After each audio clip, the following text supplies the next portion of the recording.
Okay, it's time to set the record straight once and for all with this carnivore versus plant-based thing. Both sides think they're right and the other side is wrong. Meat eaters will say we are designed to eat meat, and the plant eaters say we're designed to eat plants. Let's keep morality, ethics, environmental impact, and sentimental emotions out of it for a minute and just look at it from a strictly biological point of view. Let me answer the most common question right away. Why do so many people get better when they go carnivore? They get better because they stop eating pizza, bagels, pancakes, cereal, bread, pasta, cookies, cakes, sugar, soft drinks, ice cream, and waffles. Replace modern processed food with anything found in nature and you get similar results. You get the same results and you heal just about anything if you eat just fruits and vegetables and greens and nuts and seeds. As long as it's found in nature. Pasta, ice cream, bagels, and beer are not found in nature. One of the most important things to realize here is what most people call vegan is not healthy. Some of the unhealthiest people in the world are vegan because all they eat is dead, highly processed junk. Bread, pizza, pasta, fake cheese, fake meat, fried food, cooked to death food, wheat, sugar, preservatives, processed oils, cereal, jam, syrup, and all that. Just keep going. None of it is natural and none of it is healthy. They eat junk food. They're junk food vegans. They have health issues. Very few vegans are raw vegan, but raw vegans aren't off the hook either. Most of them are basically fruitarians because fruit is sweet and it tastes good, and all they eat and drink is sweet stuff. Mangoes and bananas and watermelon and grapes and sweet fruity smoothies and tons of orange juice. Sugar, sugar, sugar, sugar. This is also not natural. If you were plopped in nature and you were forced to survive, you would not find a lot of sweet stuff. Most of what you'd find out there would be bland or even bitter, and bitter is actually good for you. It stimulates digestion and it helps clean the liver. Sweet stuff feeds bacteria, fungus, yeast, mold, and parasites, and fruit is half glucose, half fructose. Those are sugars. The body cannot use fructose, so the liver has to work overtime to convert it to glucose so the body can use it. Do not misquote me here. I am not saying to not eat fruit. There's nothing wrong with eating fruit, but you can't live your whole life eating nothing but sweet fruit. Even monkeys know to eat half green and half fruit, plus occasionally some bugs and some other unmentionable gross stuff. If you're mainly fruitarian and your hair is thinning and your teeth are starting to rot, you might want to read my book, Heal Yourself 101, which describes the biggest mistakes that raw vegans make and how to do it right. Okay, number 2, the paleo argument. People think paleo means cavemen with spears hunting woolly mammoths, right? And they were healthy and had long lives and we should eat like them too. Well, scientific studies analyzing paleo poop found most of what they actually ate was plants and roots. They scavenged whatever they could. It's a lot easier to sneak up on a berry bush or some roots than an animal. And yes, they did eat some animal foods, which they did when they could, but you always hear meat eaters say, our ancestors ate this way. No, they didn't. They ate whatever they could. They were omnivores. They ate a little bit of everything. The average lifespan of a paleo caveman was around 30 years. That doesn't sound like the fountain of youth to me. Okay, the human body can survive on just about anything. It's one of the most amazing machines ever created. Not many creatures on this world can adapt as much as we can in order to survive. Now notice I said the word survive, not thrive. There was a guy who ground up his car into a powder and then he ate it. He ran it through his body and he survived. Then he says, oh, this is great. Then he did the same thing with a small airplane. Now, does that mean we're supposed to eat cars and airplanes? The body is very forgiving. It's very forgiving. It is designed to tolerate a heck of a lot. Okay, so why is it so easy for carnivores to get big muscles so easily? Well, most of them eat beef, right? And dairy, which contain hormones that makes a cow grow to be 2,000 pounds. So yes, if you eat it, it makes you grow too. The term beef eater, that alcohol, comes from the Queen's Guards in Old England. They were fed beef so they could be bigger and stronger than the average person, hence the term beef eater. But those same amino acids, glutamine, arginine, choline, and hormones like IGF-1 that makes you grow also makes anything else grow inside you, also like your prostate or cancer. But you're under 50 and you don't care, right? Because you lost your fat, you have energy, you don't get sick anymore, and you feel on top of the world. You feel great. Okay, fine. On the other hand, there are also lots of vegan bodybuilders out there, and of course the first thing everybody says is vegans can't look like that without steroids. It's the most predictable brainwash cliche out there. What those commenters fail to comprehend is that those muscles are still made of protein. If all they're eating is plants, then obviously they're still getting their protein from plants. Steroids do not make muscle. Those are messengers, just like hormones. They tell the body to work harder and faster, like adding more construction workers so the house can be built faster. But the house is still made of bricks and concrete and wood like any other house. Muscle protein is like bricks needed to build the house, and using more construction workers is not necessary unless you want to build the house faster. Okay, what about fat loss? Carnivores lose fat, right? They look great and have lots of energy and they don't get sick anymore, so do people on a true whole food plant-based diet who don't eat bread and pasta and fruit juice or any refined carbs. They also lose their fat and become lean because stuff out of the garden is largely fiber and water. There's no portion control. Fiber and water just goes right through you. It cleans you out. There's no calorie counting. You can't eat too much if you eat a true whole food plant-based diet because all that fiber makes you feel full.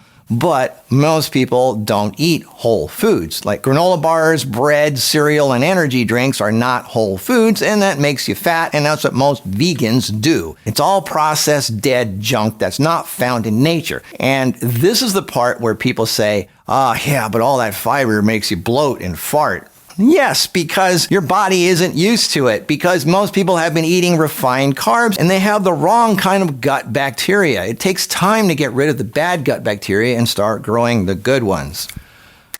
All right, don't start up with the anti-nutrient and lectin and oxalate argument. A healthy body naturally has gut bacteria that breaks down oxalates.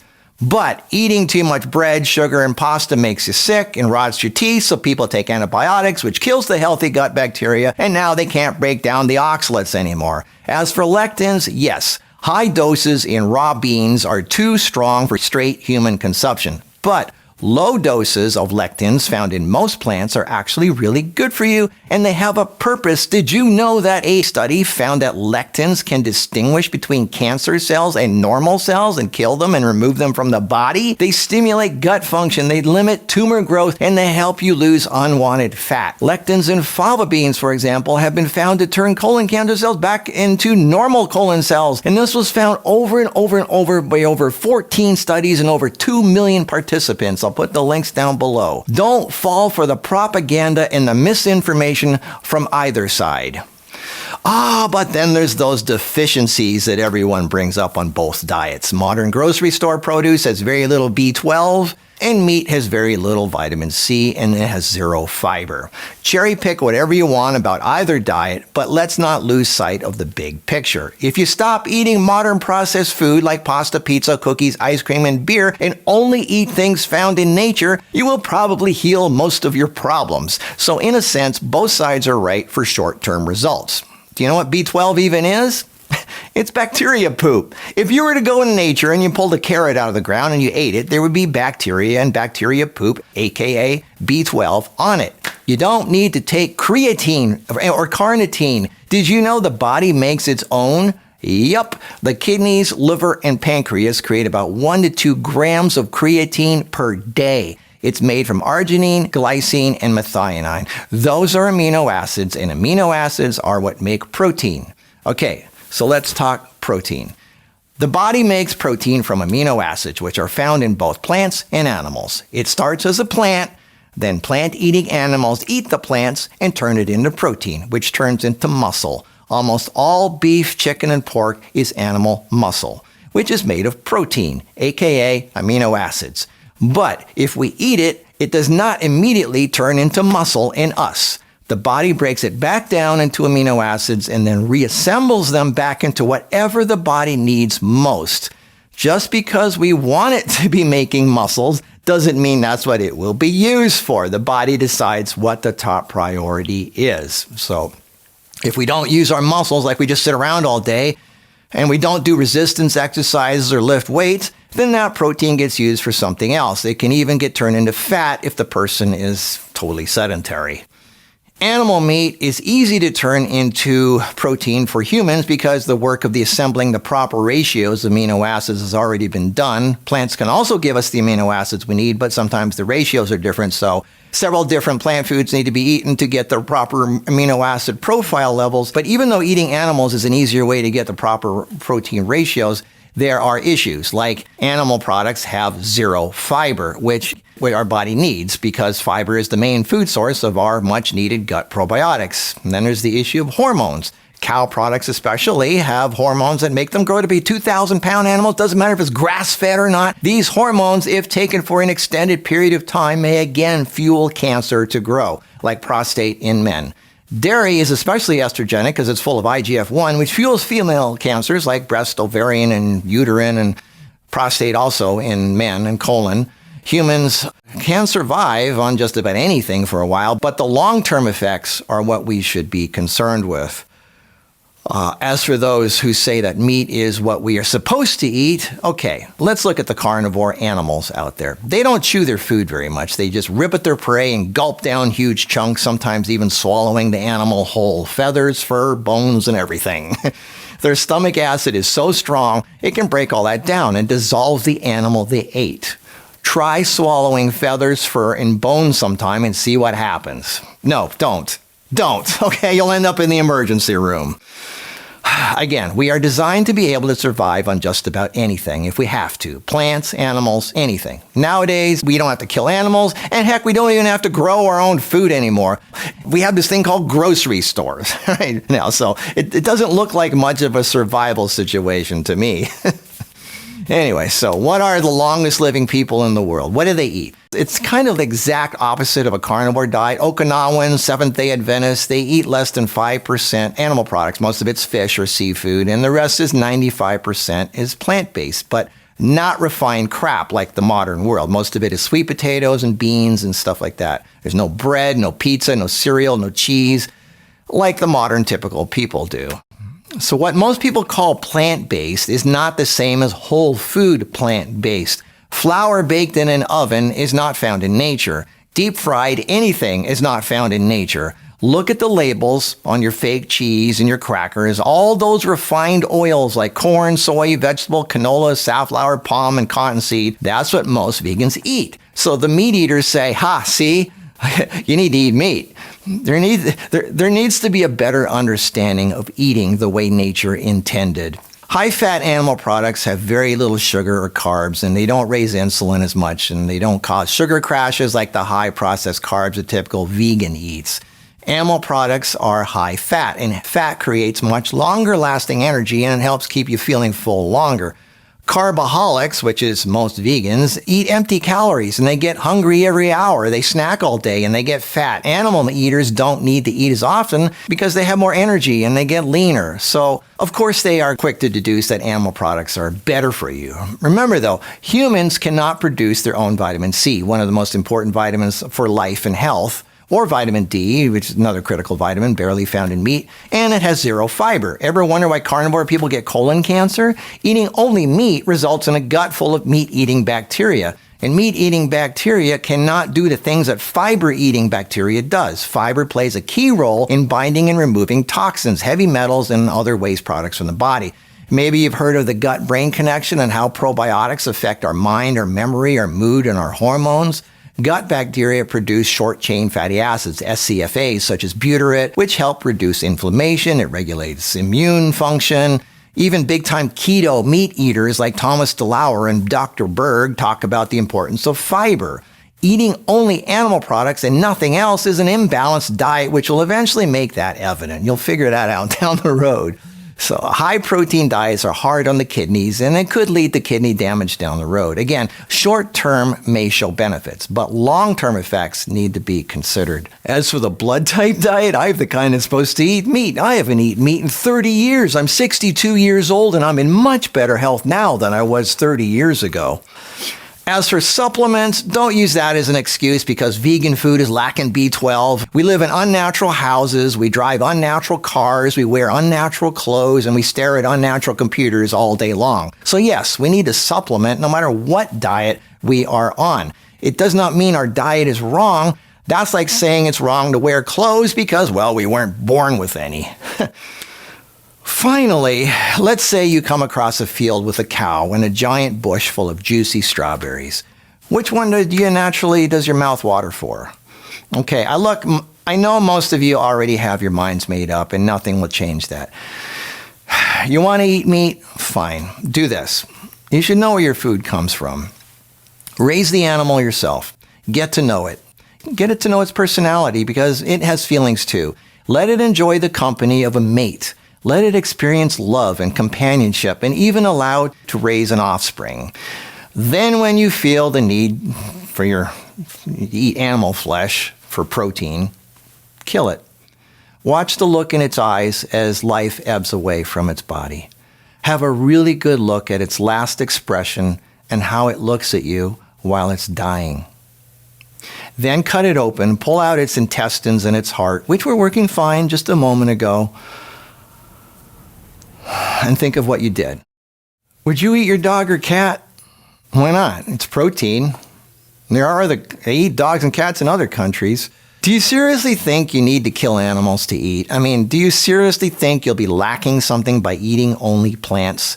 Why do you think some of the world's top athletes only eat plants? The only thing most people lack is proper knowledge of biochemistry and body chemistry and biology. People simply believe what they are told or see on the internet, and they simply repeat what others have done forever. Sure, people have eaten meat as far back as we can remember. Does that mean it's healthy just because humans have done it for thousands of years? Humans also waged wars. They raped and killed and destroyed most of the planet for thousands of years. Does that mean it's right and we should keep doing it? Do you want to keep acting like a barbarian? Okay, look, the choice is yours. But if you feel so strongly about eating meat, then take some responsibility and do it yourself, just once. If you want to eat an animal, kill it yourself and see what it's like. Just see what it's like. See how you feel afterwards. Search your soul. Does it really feel like the right thing? Is it really necessary? As with many things in life, just because you can doesn't mean you should. And no matter what diet you choose, pick whatever one you want. It doesn't matter what diet you choose. The general rule is eat things you find in nature as close to the form that you find it in nature. An apple is healthy, but apple pie is not. Animals are obviously found in nature, but we are not designed to eat just animals exclusively. That's where people veer off into extremism. Yes, people get better eating keto and carnivore, not because of the meat, but because they are no longer eating pizza, beer, ice cream, pancakes, cereal, and chips. Raw vegans have the same health results. And on the other hand, vegans are some of the unhealthiest people because they eat processed food, fake meat, fake cheese, mayonnaise, bread, pasta, pizza, cookies, cereal, and they drink lots of high sugar fruit juice so they get sick, right? And the carnivores say, see, I told you so. Extremism in either direction is not a long-term realistic goal. People do not need to kill animals to be healthy, but it is possible to be much healthier either way if it's straight from nature. One of the worst diets is a high-carb, low-fat diet, which is why so many women end up having their gallbladders removed and end up with thyroid issues. There are plenty of healthy fats in the plant world. The choice is personal, but it's not necessary to kill animals to be healthy. Eat whatever you want, but if you get cancer, I highly suggest switching temporarily to an all plant-based, whole food, minimally cooked diet. Red meat has arachidonic acid, that accelerates cancer. Chicken and turkey is high in choline, which converts TMAO, which fuels cancer growth. Dairy increases IGF-1, which makes cancer grow faster and more aggressively. And if you're raw vegan, know that nuts and seeds and sugary fruits also feed cancer. And if you have cancer, whatever you do, do not go on a fruit juice fast like some influencers are dangerously saying. Sugar feeds cancer and amino acids, aka protein, make it grow. It doesn't matter if it's eggs, red meat, chicken, turkey, dairy, nuts, seeds, or tofu. You cannot cheat nature. It always wins.